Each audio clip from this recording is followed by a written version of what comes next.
ខ្ញុំយល់កាលណារំធនចិន្តាប្រាថ្នាចង់បាន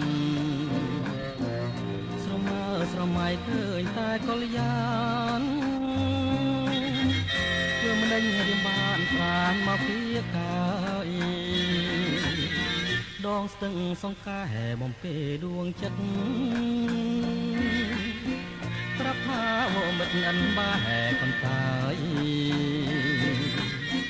រងចាំរូបបងអិនលួសពេលឡើយស្ទឹងសង្កែเป็นเรือយ៉ាងណាតើឈរនៅស្ងៀមធ្វើឲ្យអ្នកមិនព្រមស្ដីប្រាប់ពីចិន្តាពិតទេសំដីថាស្រីមេត្តាដូចទឹងស្ទឹងថាស្នេហារូបខ្ញុំភួងផ្កល់ឲ្យក្លិនហាក់មិនរសាយឲ្យរៀមខលខ្លាយស្ទើរតែស្រែកយំពីស្នេហ៍ថតចិនក្តិនក្នុងអារម្មណ៍នឹងហើយហៅខ្ញុំមិនរស់ទេឡើយ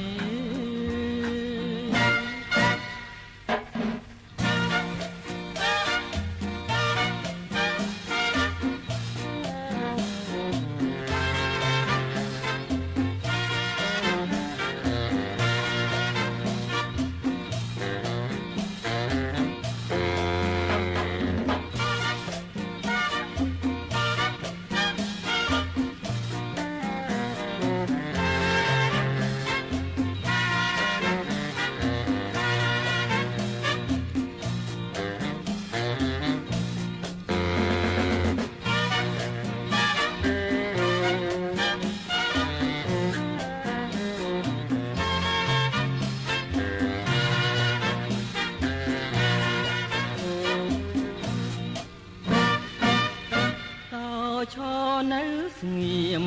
ធ្វើឲ្យអ្នកមិនព្រមស្ដីប្រាប់ពីចិន្តាពិតទេសំដីថាស្រីមេត្តា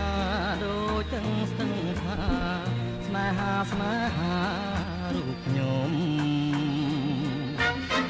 ភួងផ្កល់ឲ្យក្លិនហាក់មិនរសាយ